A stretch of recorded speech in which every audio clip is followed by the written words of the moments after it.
As always, this episode of the 1878 FM podcast is sponsored by Green King Sport, where football is more than a game. The league is entering the business end, and Green King Sport venues are showing every single televised Everton fixture over the running. With more than 900 sports pubs across the UK, it doesn't matter where you're based, you can catch every single minute of the action.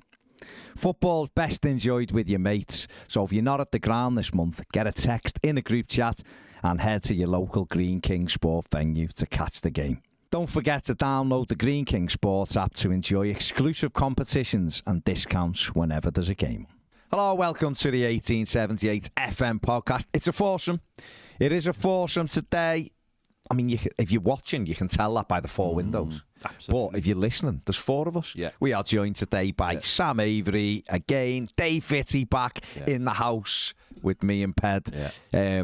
He's not literally in the house, and if he was in the city, he'd be doing his best to not let us know and avoid us, and probably have him.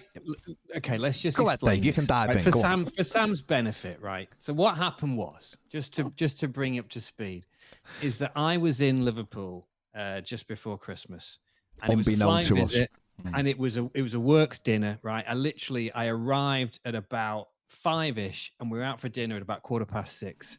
Went out next morning, up and out, but unfortunately, I made the mistake of going the new ground and putting some photographs up, and it was a lovely sunny day, and it's really narked the lads, in particular Barry. Dave, I'm fine, mate. I'm fine. Exactly. I'm fine. I mean, Ped couldn't give a toss, to be honest with you. But you're a busy, famous man. That says more about him, though, Dave, don't you think? You're talking about ice skating royalty. I know that. But not the sort that would Photoshop themselves in a. Well, I don't know whether that was Photoshopped by that person. Well, I don't know. I don't. Just saying. I think it's probably been Photoshopped by the Crown. Topical. Carry on, Dave. Anyway, so that's what they're referring to, Sam, in terms of arriving and not making time for them, which is not normally my style. No. I've been known to pop in and see them in the studio and have a sleep on a couch. And I try and absolutely have a little kip on their comfy sofa. But anyway, I'm going to have to do some making up because it's caused problems. But we're working through it. We are. Yeah. It's an undercurrent, Dave. Let's leave it there. I'm of the age now where my best case scenario is when an old friend just lets me know the last minute, oh, I'm in your city, and I go, I can't meet you, and they go, oh, never mind, we'll do it next time. Yeah, done. I'm happy with that. Easy. Job done. Yeah, job done. And just for those watching, also to make sure everyone knows, Sam isn't in a detention cell. I know it very much looks like an ITV drama with that. It looks like a hostage video. It does, doesn't it? It's just a grey wall behind them, and at any minute, someone's just going to come in from the left and put their demands. They normally say they're being treated well, don't they? They're treating me really well as they're handcuffed to a radiator. Yeah, still got John Blaine's been putting ciggies out on me chest all night. Still got all his own teeth, which is good. You haven't, so there you go. I mean, just a bit of background. The purpose of this recording, yeah. 12:04. Yeah. I'm sat with Sam Avery. Yeah, it does look that way. I'm using one of those lights. It's called a ring selfie light, which makes me a little bit like I'm going for some examination.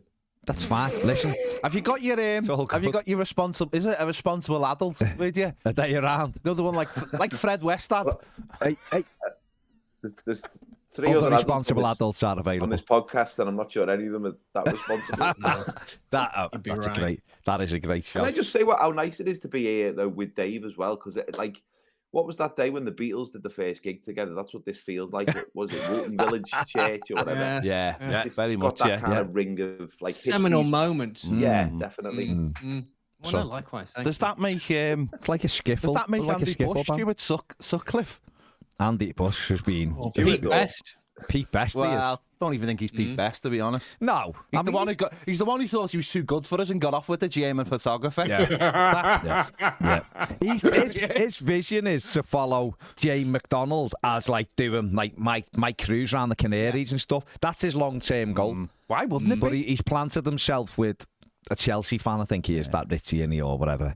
No, he's Arsenal. Arsenal is he? Well, there you go. They're all the same. He just looks like Jason Cundy. Yeah, he does. And Jason, was that Cundy? I thought there was a different thing to his name. Yeah. I didn't know. I was thinking, So there he is. But hey, listen, you know. I mean, we've avoided talking about Everton. We have. Let's just quickly let's quickly get on to tremendous work. Great start to the show. Strong start, I think they say. A strong start. Lads, let's go to Dave first because he wasn't here last week. Dave, Saturday, 12:30. It was a difficult game on paper. The result proved it was a difficult game on paper. To me, it just felt very Groundhog Day-ish. Opportunities, didn't take them, and I've lost another game, and it's now 11 games without a victory, which is embarrassing. Yeah, nothing else to add to that. It's just terrible, as usual, at the moment. I mean, I quite fancied us on Saturday, to be honest with you. Not to win, but to, give a good account of ourselves and possibly come away with a hard-earned point. And to be honest with you, I think we would have done if it wasn't for the risk of stating the bloody obvious, but if it wasn't for the 2 penalties, I think we would have done. I think we were in the game. Granted, didn't create a huge amount, but it was the two penalty decisions that just completely. I mean, the only word for it is shooting yourself in the foot, and they did completely shoot themselves in the foot. And it was disappointing because as soon as that first one, and I just thought, oh, Christ, that one, that's it. Yeah. And I wasn't expecting another one, but obviously then Godfrey then gives away another one, and then that just sort of seals the whole thing. And it was just, I think you said before, it was just really flattening, and it was just, I don't know. I think that we would have got a point if it weren't for that, but we didn't. And as you say, it's now 11 games without a win. We could have really done with one then as well, in terms of this massive gap that we've got, from a psychological point of view, as much as anything else, but it's not to be. And we carry on and we try and work out where the next points are going to come from, and it's looking grim. Luton have got Forest, haven't they, at the weekend? Is that right? Bournemouth on Wednesday and Forest on Saturday, yeah. So, I mean, Luton are my biggest concern, I think, at the moment. Just because, I mean, they're far better to watch than we are. Yeah. They're far more exciting. They've got pace in the team. And whatnot. I genuinely really enjoy watching Luton whenever I do, They're good to watch. And they're never out of it, and they don't give up. All the things that we're not really. So I don't know. I don't really know what else to say, to be honest with you. No, that's good. That's fine. I haven't got anything much more to add, other than I just found the whole of Saturday just deeply flattening and depressing, really, from the moment that the penalty was given away by Tarks. Sam, I mean, Dave's right, isn't he? When we give the penalty away and you're looking, and my thing is, well, we aren't going to win then, because we're 1 down, so we ain't scoring 2 here. But I did fancy us for a draw on Saturday, mainly because I don't think United have been very good at all, and they haven't been great at home. I think they've lost 8 home games this season in all competitions, so they're not amazing at home. And yet, if you took this game in isolation, you'd look and go, 23 shots, had some chances, lost by penalties, chalk it off, move on. But I think we're past the stage where you can take these games in isolation when you are 11 games without a win. I think a pattern has developed, and something's got to, I mean, I don't know, again, Captain Obvious, but something's got to change, hasn't it? Yeah. It's 11 games a long time, isn't it? The last time we won, I still hadn't watched Love Actually for the first time before Christmas. It kind of gives you an indication of how long it's been. Yeah. And Saturday was like another. It's like Dave was saying. It's the same issues coming up, same problems. Lots of shots, but I don't know if the shots were really. A shot is just an attempt, and an attempt could be a poor attempt or a good attempt, and. It's not an isolated game, is it? Because it's the whole. You've got to look at this pattern that's developing where we're in games generally until we concede anyway, and we look defensively all right. A couple of bad penalties given away, but there's nothing really going forward.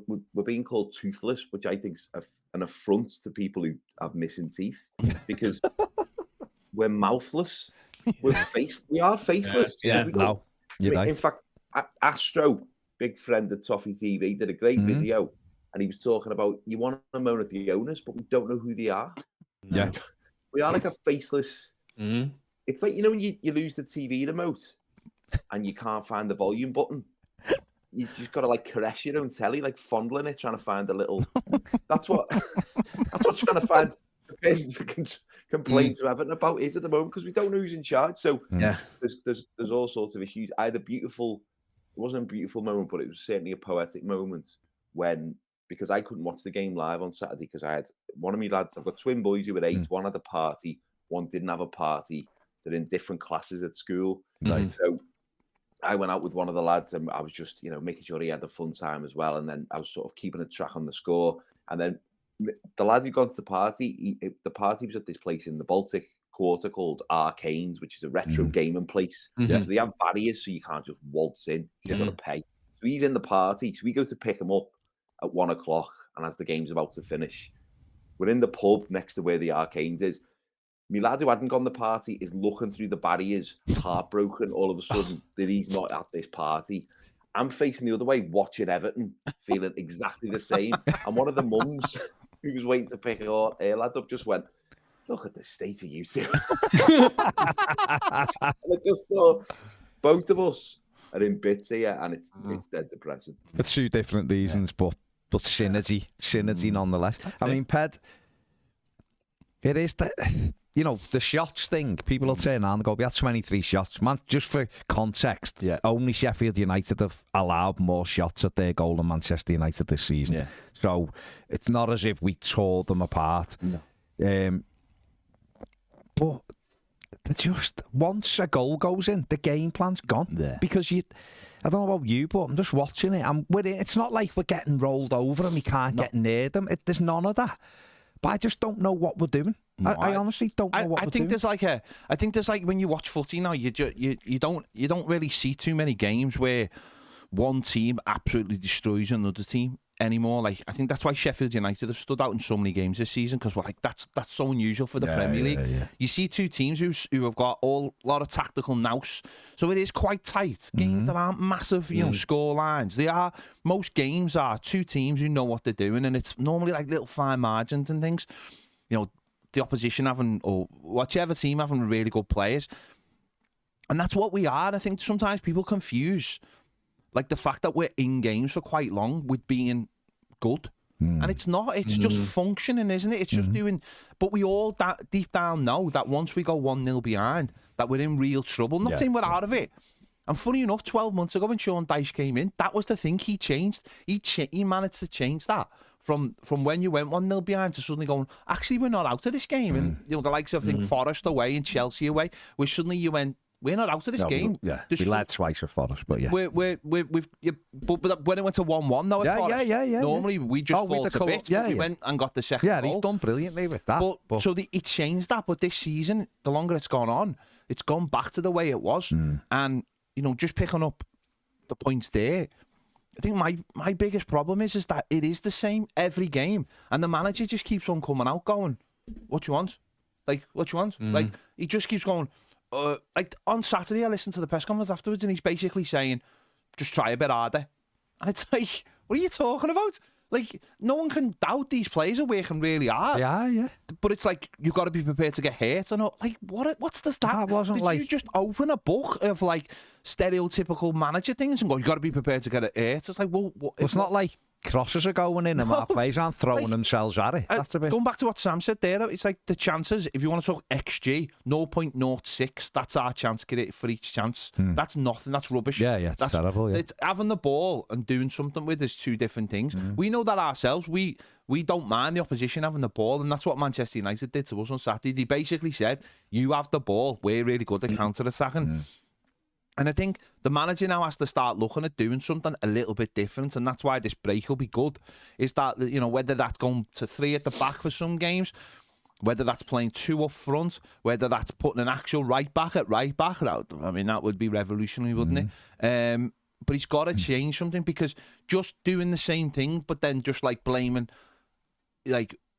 little tiny things because maybe that's what he thinks the fans want to hear. I don't think that's good enough personally. And I know I asked the question on Twitter on Saturday, what's the issue? Is it the manager not being good enough, or is the team just simply not good enough and the manager's getting the most out of them? And it was a good split actually, 50-50, but I think it's a little bit of both. I think the team are really, really average. I think we all know that. And the managers has pulled moments, but I don't think there's that consistency anymore. And sometimes when he finds something, he's like, he doesn't mind throwing it away quite quickly. Like, he had the right back situation, and it was like, well, it probably is Seamus. And then the next minute, it's Ben Godfrey, and Ben Godfrey, I think, has been poor in the last couple of games.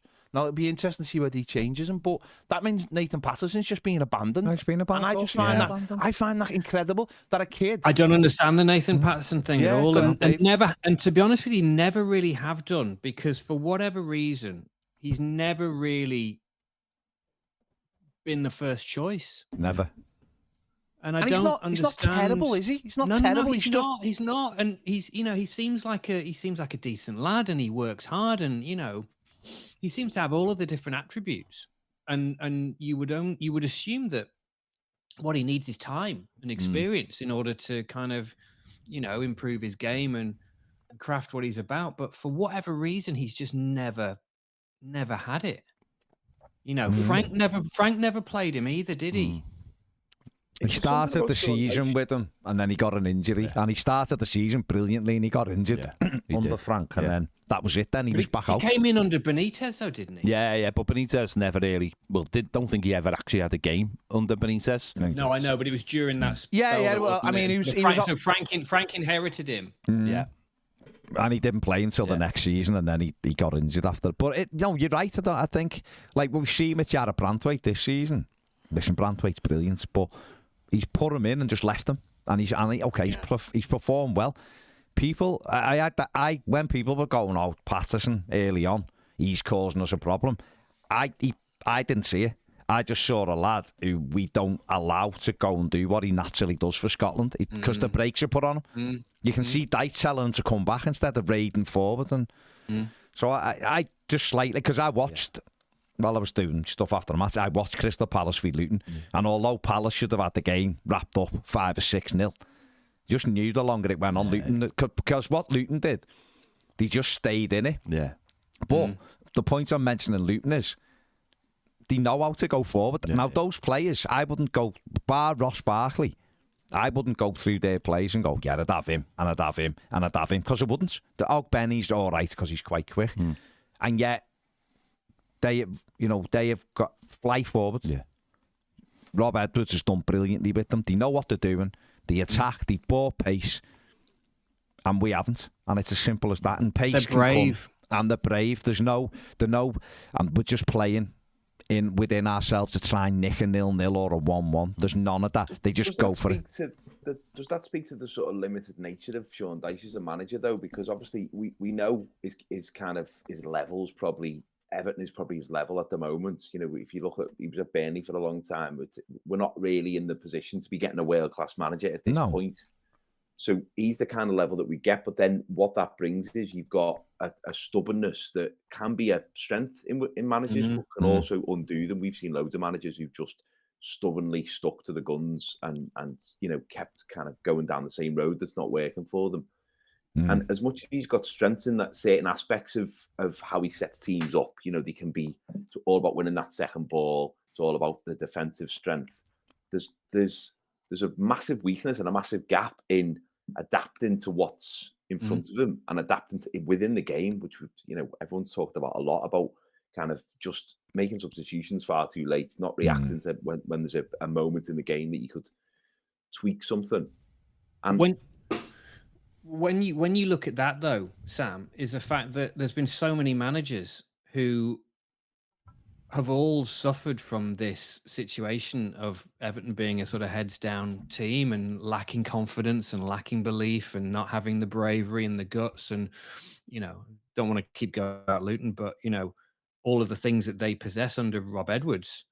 So while I agree with you in terms of Sean Dyche, it's like, but there's been all these different managers in the last few years, and actually the mentality of the the playing squad and the 11 players that you've got out on the pitch largely hasn't really changed. Well, unfortunately. Yeah, I think what it is, Dave, is it's the weight of expectation on players who are just not good enough to play for Everton Football Club with the pressures that are demanded. I've said that for some time, and I don't think that's the players' fault. But it's because we're buying a calibre of player now. Just as a fan base, I personally believe we can't adapt as a fan base to the players we have. And don't get me wrong, we've seen lots of dross, but I think these years, in the last 3 years or 2 years, whatever we're seeing a collection of players that we know aren't good enough for our expectations, and I think that must be tough on some of those players because week in and week out, it's almost impossible to impress us as a fan base, and the manager has to cope with that as well, because I don't think that many people are impressed with the manager either in terms of where he's come from or what his ceiling is. And I think that's difficult to like rationale all that together. I think it's a real struggle. I think you look at someone like Branthwaite, where you see a player who's just literally playing games without any issue, and his level is so high, and I think fans enjoy that. But he can deal with it. I just look at some of our players and think you can't cope with this. And I don't know whether the manager can quite grasp that as well, because he's a manager who was at Burnley for so long. This will be the biggest job he'll ever get. Let's be honest. And I don't know. I just think that where we want to be, none of these people can take us there, and that's a really difficult situation for all of us. I personally would let the manager go at the end of the season, because I don't think he's got enough to take us forward as a football club, because I do feel sorry for him. At the moment, he's got the entire football club on his shoulders. He really has. Like we've gone back to then, there's nobody else. There's no spokesman for the club. There's no owner for the club. There's no CEO. There's no chairman. And I feel really sorry for Sean Dyche in that situation, because I watch his press conference every week because I have to edit them, and he talks quite a lot. He makes jokes, and then he tells everybody that was a joke. And it's just pathetic at times, because it's like, I don't want to get picked up for that. And it's like, I find that is like saying, almost like you already understand that the fan base just not don't like you, but there's no like connection there enough to go, yeah, it's fine what he says. Whereas I think when we have a manager that we truly get behind, we have no issue with stuff like that. And I find the whole thing quite weird. I've said a few times, Sean Dyche to me feels like a man who lives out of a suitcase. He's not quite got both feet in the camp at Everton. And it's, to me, I think, I don't know whether other people feel that, but I feel that. And he feels like a fella that is, at the end of the season, just ready to get off. And I'll be honest, right, and I have no issue with saying this, I'd take David Moyes back in a heartbeat, because at the end of the day, I think he perfectly fits what we are. He is an Everton man, and I think he puts his heart and soul into it. And I'm not saying Sean Dyche isn't putting his heart and soul in it, but I just think he put absolutely every last thing, and doesn't mind having an argument with the fan base because he knows he can sort of get away with it. And I think he just fits Everton. And by the way, that's not a long-term plan, because I don't think we are a long-term club at the moment. We are a club fighting a fire here, and then there'll be another fire next season. And we aren't. I've seen people say, "I'll go after the Ipswich manager" and stuff like that. I'm like, why? These fires will just burn him.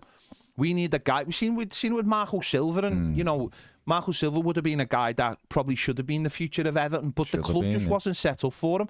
And I don't think there's anyone out there that you go, oh, he'd be a great manager. Nobody wouldn't. We need a fella who understands. Well, there's some of, I'd love Nagelsmann and someone like that, but he would laugh his head off if you rang it. Exactly. So you'd have no chance of getting him.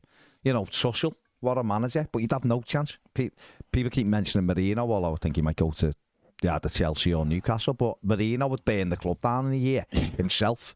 He'd just set the club on fire, literally, because he'd just be like, what is this? Because until, I think Sam said it right at the very start, we're rudderless and faceless. No one knows who's doing what. We can't. Sean Dyche, rightly or wrongly, is probably the safest man in football right now. And that's fair enough. Moshiri was still hands-on.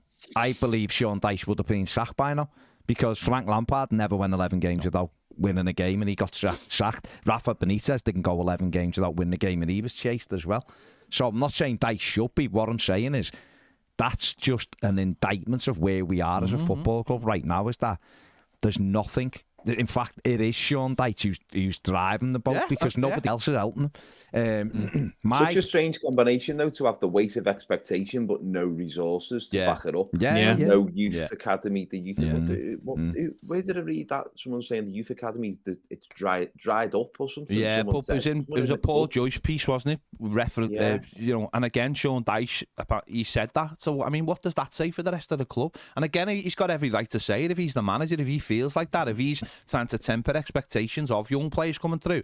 I understand that. And apparently today, James Vaughan's been made head of youth recruitment because obviously they see him as the future of they obviously see James Vaughan as a future sporting director, and I'm clearly trying to. Because he was doing that at Tranmere before. Well, he was, and there has been rumours that he was looking elsewhere to further his own career because of what he's doing. So obviously they're seeing him, and you can see him replacing Kevin Felwell in the not too near future. So obviously they're getting him up the ladder one bit at a time because they obviously. I could see him replacing Dominic Calvert-Lewin soon. The way it's going. Got a plan. Sammy's injured. He's injured, mate. He gets injured. He pulled his hamstring coming out the car park at Finch Farm. No, I think that it's frustrating, and again, just to.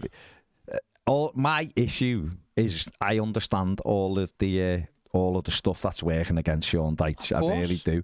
But there was a lot of stuff working against Frank Lampard, and everyone just skated over that. Frank Lampard didn't have a centre forward, yet everyone was ready to burn him because we went 3 or 4 games without winning a game. He literally was living out of a suitcase. No, well, he was. Rafa, I don't like Rafa. I didn't want Rafa Benitez. It was the thing that began the decline of the football club simply by appointing him. Don't get me wrong, he's not the reason. No. But we appointed him, and that was the kind of signal that, I've down to. That's when the slides were coming out the side of the airplane. Exactly, I wonder if you get Frank and Big Sam and Carlo and Marco and whatever all sat around having a coffee. Yeah. Great podcast. Big podcast, but whether they all ultimately go back to what we've been saying, or what you were saying, Ped, in terms of that weight of expectation, in terms of they would all say, do you know what, you're right, because it will never work because of X, Y, and Z, or rather, I wouldn't swap positions with Sean because they all know, they've all been there, they've all experienced the same thing. It's the great unsaid, isn't it? They all leave, but they never really say what the problem was. But the big Russian fella sitting on a yacht. Yeah, but ultimately the problem, as you said, is that weight of expectation whereby we're not in a position now to be anything like the club that we should be or feel we deserve to be. Yeah. And how on earth do we get ourselves to that position? And again, for the final mention of Luton, I apologise, but when you've got a club like that who deal with every game almost like an underdog cup final, because they don't have that weight of expectation. Because to be honest with you, they're enjoying being where they are. They and their fan base don't expect. They're never favourites. Really. I mean, with the exception of going up against Sheffield or Burnley or something at the moment at home, they're never going to be favourites. They're always the underdogs, and therefore they think, well, we've got nothing to lose and we'll go for it. And that, I guess, is. We don't have that situation. No. My only thing, especially not with 40,000 people at home. My only thing, though, and it isn't, it's that I just want to see us attacking teams. And I know, I know the limitations, but I still believe we can be more offensive than what we are. I just think the safety first thing, to me, doesn't work overall, because you might get a lot of draws in those games, but the teams who play win-lose end up being all right, because it's like Brentford, right? Brentford are rubbish this season. They are. And there's been reasons for it. They haven't had strikers. But on Saturday, okay, they could have been 5-0 down after half an hour, but they weren't. They were 1-0, and then Ramsdale does what Ramsdale does, throws one in his net. And then, Arsenal are waiting for 10, 15 minutes before the end to nick a winner. But Brentford will attack and go at teams, and they'll win some games where I look at us and I just think our MO very much is 0-0 for as long as you can and see if we can nick a set piece. And I'm not having a go with the manager for that, because I think away from home, that's fine. And he's done a really good job away from home, and he's done a good job of creating that kind of, we stay in games. Like you said, Ped, if we go behind, it isn't over, lads, and he's got a good mentality there. But I just think, certainly for this season, when we're looking at 4 home games against Forest, Burnley, Sheffield United and Brentford, they're the 4 games that are probably going to define where we are, because we're going to lose points again. And yet, if we play the safety first in those 4 games, we'll get beat. We'll lose. Or we'll draw, and that won't be any good. Sam, you're a comedian. Cheer us up, for God's sake. Go ahead, Sam. Okay. So I've got this funny cat video to show you on my phone. So I wanted to offer like a slightly optimistic counterpoint to all of it. Go ahead. By the way, I've agreed with everything that's been said, and this isn't necessarily my stance. Is that what you're? That's what his brief told them. Is that what they're telling you to say behind your back? What the in a Love Actually kind of way. They've got a big They're just card. holding Keira Knightley's like Keira Knightley's got the cards. Listen, they've locked my wife under the stairs, so unless I say something optimistic, they're not going to. What's his Harry Potter? So fair play. So because the caveat to this is that I admit that we're not living in this. We're living in the reality that we're living in. So this is just. Yeah.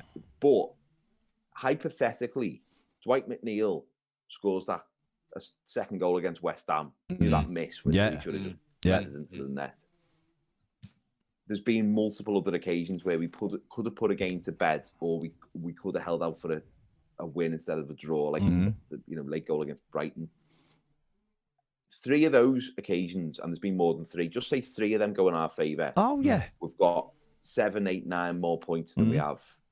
We're not panicking about this next points deduction. All of a sudden, we're looking at Dyche and still appreciating his limitations, but we're actually thinking, maybe he is the person to get us into the new stadium, which I think, Ped, that's kind of that was your kind of point, which is just someone who's going to steady the ship and keep us solvent until then. The flip side of that is, of course, none of that happens. So we're living in where we're living, but it's the fine margins. So what do you think? Because how do we score goals? What are your thoughts on if someone like an Ellis Sims was still at the club, like getting him on? I know he's not at the right standard, but could he have potentially scored 2 goals and made a massive difference to our points tally?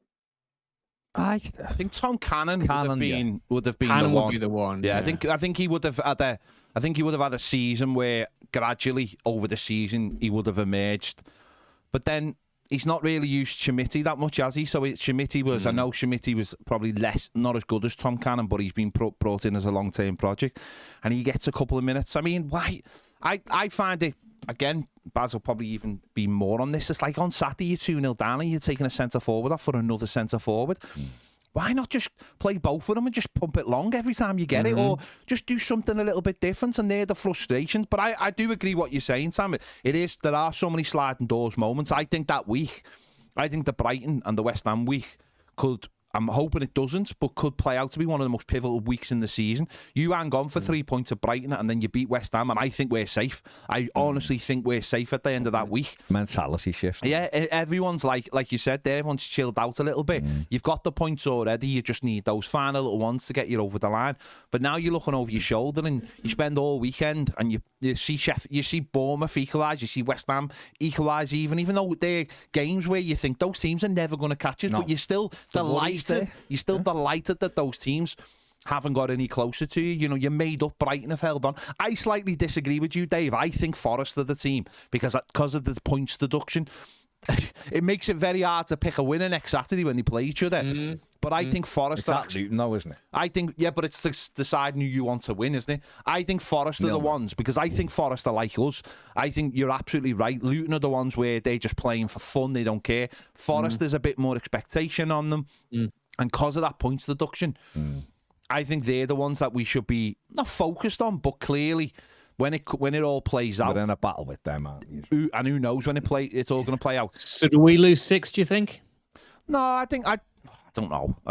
No, I don't. But I know. I think they're going to lose 6. I think Forest are going to lose 6, and I think if they do lose 6, then that puts them way behind. Oh, it's not way behind, but that'll put them behind Luton, though, won't it? And that's where it becomes all really difficult. And again, that's where the fans are suffering. All of us are suffering. None of us know. None of us know. So we'll see what happens. Let's cheer it up. Let's move on, because why not? Why that was wouldn't the you? cheery bit. Yeah. I seen a story. Thought this. What do you think of this? Seen a story with a dad took his 6-year-old for a game and knock and run. Oh yeah. Right? And so exactly. If you said 8-year-old, I'd have said Sam.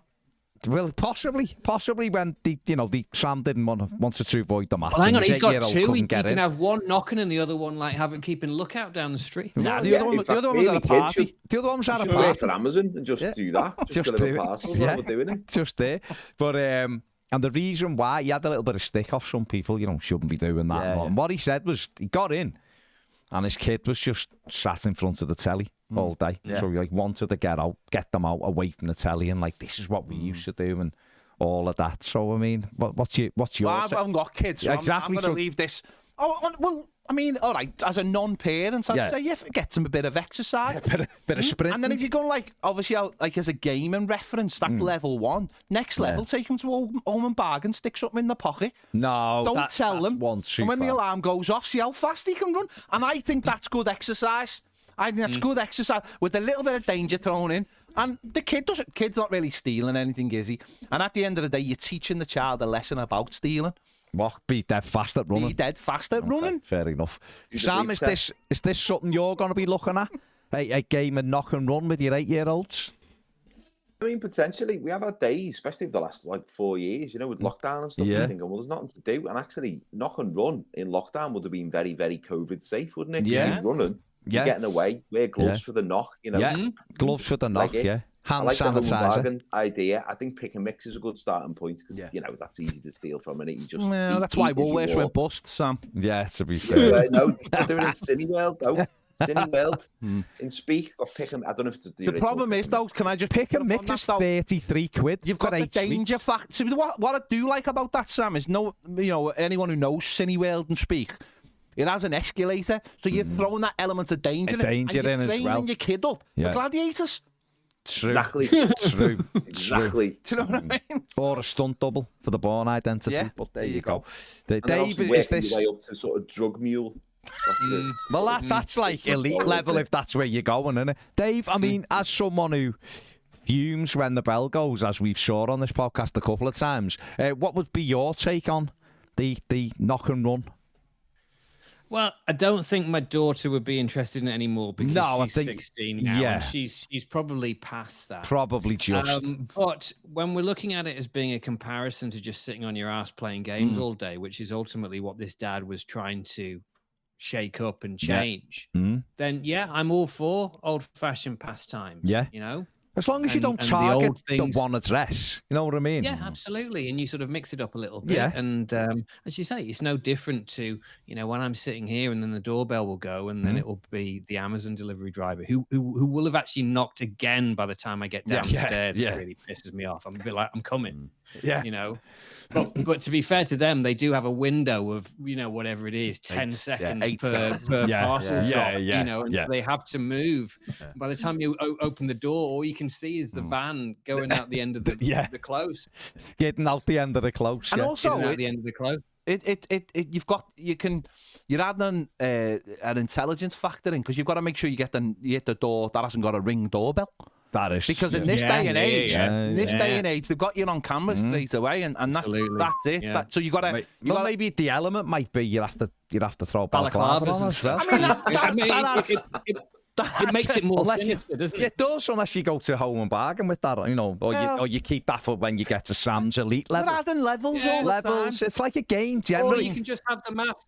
Yeah, we still live in COVID times, don't we? There you go. Fair play. But all these old pastimes, though, as much as they perhaps weren't that wholesome, we don't let any of our kids do that anymore. Like, don't play knock and run. Don't play Kirby. No. Don't play on the road. No ball games. Sam, go to the shops. Here's an iPad. Go on the internet with unregulated websites. Where adults pretending to be kids pretending to be adults. There's AI all over the place. That'll be fine. I've said this loads of times, Sam. Again, as a non-parent, the amount of times I hear kids get stick for stuff that basically our generation has put onto them. Oh, yeah. These kids these days all they do. It's like, because we've told them to do that. We've told them not to go outside. We've told them not to play footy in the park. We've told them not to go on the railway line. These things. Yeah, let's move on. This other story, because I just wondered that we ever done this. You know, the way things are getting smaller. Yeah. Value for money's going. I mean, as we speak. Well, that's just, once you get old, that happens. It's cold. But this woman got a bag of McCoy's crisps. Other crisps are available. Not for her. Not for her, obviously. And counted how many crisps were in the packet, because she thought, that feels a bit light. Yeah. So how many... Ridged for your pleasure. Well, there you go, Dave. You can get them in toilets now in a machine, apparently. That can't be 3... No, I don't think that's true anyway. 3... You 3 are going to guess how many crisps were in the bag. So go on, Ped, you start us off. I'm going to go with 9. Okay. David Vitti? I'm going to go slightly higher. I'm going to say 12 is the number that I have. Sam Avery? It's like being at a summer fete, this. I'm going to say 8. 8. Okay.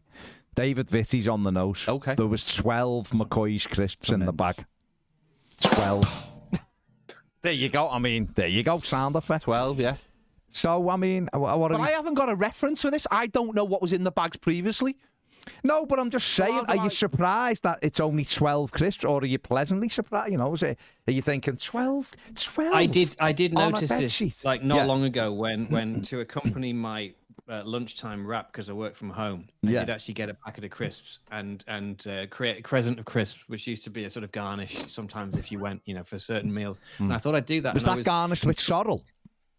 No, not with sorrel, not this time. There was none fresh in. No. Okay. But the thing is that I was amazed and disappointed at how little content product came out of that one bag. And you would expect to empty the bag and suddenly it would fill half the plate, and it was literally like, a handful. A handful. I think it's cheating, because it's all just air, isn't it? It is, yeah. Would they say that they're trying to do us a favour by reducing sizes? They're just maximising profit, aren't they? Exactly. Absolutely. Sometimes you get those crisps where it says like healthy option, lower calories, and then you feel the packet and you're like, that's because it's the calories, the air. That's the non-calories, the air. Less sugar. Yes, because there's less Mars bar, you tit. Mars. Put that on a t-shirt. The Mars bars have gone smaller. Years ago, when you used to see the woman eating them in the adverts with the vein down the middle, that one, they were quite big, but obviously, like we said before, the vein down the middle was a Ben Elton reference of how seductive Mars bars were with the woman eating them and putting the vein in her mouth, down the middle of it. But they have gone smaller. Not everything's got smaller, hasn't it? Everything's got smaller. People counting Jaffa cakes and things like that. Happy days. Sam, I believe you did an interesting gig at the weekend in the beautiful town of Harrogate. Did, yeah. Mother's Day, wasn't it? What Mother's Day gig? What a day to do a gig, but tell us about it. Tell us about it. So I finished my tour, so I'm doing some support slots for a comedian called Sophie McCartney, very funny female comedian. She's got this incredibly huge following of, it's mainly mums. So this massive theatre in Harrogate, there's like 1,000 people there. It's Mother's Day. And I'm the support act. No one knows, A, that I'm on, B, who I am. The lights go down. Everyone goes, woo, because they've all been drinking mimosas since they were like, since midday or whatever with the kids. And I went, ladies and gentlemen, please welcome. And they all went, woo. And I said my name, and the disappointment, I mean, I'm used to disappointing women, but only on an individual basis. And this was 1,000 women at once going, who? And I walked out, and I was hungover as well. I was expecting it to be a much more pleasant gig, and I had to really work hard. I got them by the end. Did you?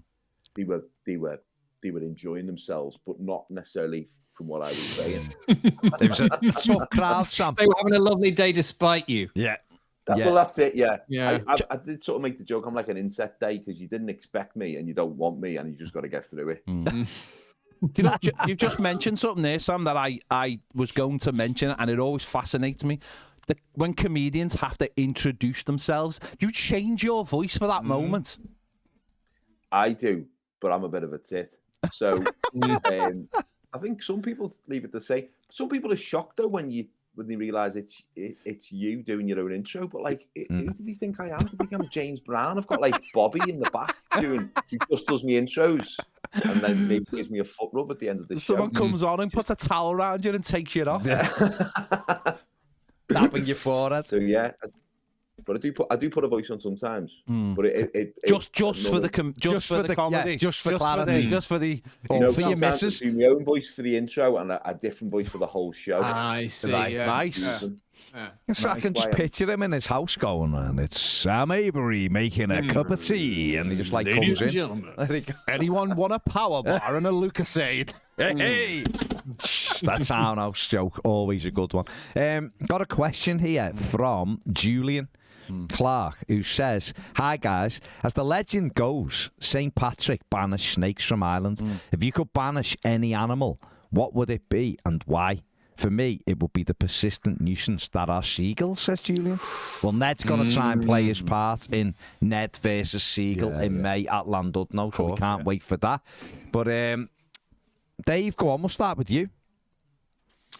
I think seagulls is a good shout, actually, to be honest with you, because I do find them a pest. You know, and they must be the scourge of ice cream or chips, around the coast, or chips. So yeah, they would be one for the banned list. I mean, wasps is an easy one, isn't it? To kind of say, just get rid of them because they don't really contribute anything other than just sort of knacker your pub garden experience. Yeah, that's exactly what they do. What else don't we like? All right, I mean, you give us two. That's there good. You go. There's two There's flying things that I think that the world would probably be better off without. Okay. I don't really see their contribution in a positive aspect. No, fair play. Sam, what would be yours? I agree with both of them too. It'd be interesting to see, actually, wouldn't it? Because we always hear about the food chain, and if you take one animal out, it wrecks everything. But I'm sure it'd be fine without seagulls and wasps. I'm sure we've already killed off something in between anyway, so who cares? Yeah. Look, everything's fine. Everything's great, isn't it? Yeah. So here we all are. So wasps are just like bees who've had a bevy, aren't they? That's what they feel like. It's just angry. I used to have a joke years ago about. I used to say wasps are like. Let me get this right. Wasps are like, you know, when you're at a barbecue and you're like, there's a wasp, and then you realise it's a bee. You're like, oh no, it's not a wasp, it's a bee. That's like when you're meeting someone, you go, oh no, I thought he was American, but he's actually Canadian. Oh, yeah. Right. It's better. Do you know what they're like? But it's against America. Yeah, they're like wasps are very much gammon bees, aren't they? Gammon bees, big red faces, just ate everything. Ate everything. Just want to tell you how much they ate everything. They're just knobs, aren't they? They're just So what are you? The pigeons. Pigeons, I think. Government spies. Fine. Defo. I'm gonna go on. I mean, probably like rats. Because they're getting too big for the boots, aren't they? They're getting cocky. Like, they're getting cocky. Remember the ones we saw in Washington? Yeah. Oh, they were horrible then. They were just out there, weren't they? Huge, and they're just like going around. Shoulders up. Yeah. Going, and what, lad? Do you know what I mean? In American, obviously in an American accent. They're all stoned. Yeah. Well, what we saw in that was another thing, yeah. But yeah, rats are getting a bit big for the boots, aren't they? And slugs. I mean, what's that about? Slugs. You're pissed off because you've lost your shell. Is that what it is? That's what they are. Yeah, the house is gone. Well, the homeless snails, aren't they? So you can't have a go at homeless Katie snails. and Phil have came round and have priced them out of their shells. Kirsty and Phil. Yeah, well, I don't really like her, Dave, so I don't know her name. Okay, let's call her Katie then. Call her Katie then. I mean, there might be a Katie and Phil. Well, you might be. Come round, priced them out of the, probably, you know, because the shell was probably in some hamlet, like where Dave lives, and the next minute, you know what I mean? It's been bought out by someone who only rents it out once a year. You know, that's the world we live in. Like a second homing slug. A Peter Tear for a slug. There's a snail out there getting a summer holiday in someone else's. So slugs and rats. Yeah. See, spiders, I'd have to bin. I know they're probably good at what they do. You know what I mean? They're up there. Insects, don't they? They are. They but I just good at what they do. I can't have them. If they just stayed somewhere where you went, listen, if I go over there, I know I'm going to come across spiders, that's fine. It's Australia. When they come in your house. Exactly, Australia. They come in your house, you don't want them. They know they shouldn't really be there. Do you know what I mean? Well, if you're there, just get under the floorboard, stay out the way. Come out in the middle of the night when it's pitch black and I can't see you. The ones who come up, you throw them out and they turn, they leg it back to you. What the fuck are you doing? I threw you out. Why are you coming back? Why are you running back 2 hours? You haven't got a key. You don't pay bleeding council tax. Maybe they're playing knock and run. Maybe. Yeah, but the dad has sent them out. Then leg it. Lads, you have there is a stat, by the way, we mentioned this is that's it. If all the spiders could talk to each other, you could basically kill everyone on Earth like in no time at all. That's a sobering thought, isn't it? That's another reason. On planet Earth at any one moment, there's 18 billion chickens. So there you go. If they all got together, Colonel Sanders would be in for it, wouldn't he? Yeah, he'd be done, wouldn't he? He'd be done. Right, there's another couple of quick ones before we finish. Carl says, I understand the world record for the number of live scorpions you can hold in your mouth for 10 seconds is 22.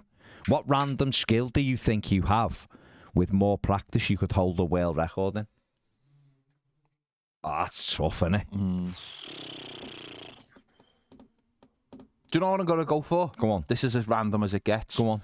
The amount of 10p's I could stack on my elbow and then catch. You think you could break a world record in that? A bit of practice.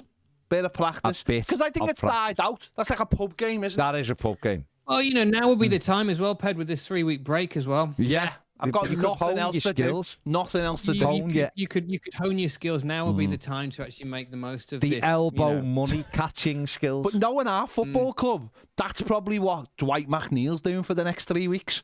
Yeah. On his right foot. Sean Dyche is going to him, lad, if you can just... No, forget practicing with your right foot. Just see how many 10p's you can get on your elbow. I'm not convinced. Lads, is there anything you two think you've got up your sleeve or not up your sleeve? I'm pretty good at loading dishwashers. So you think you could break the world record?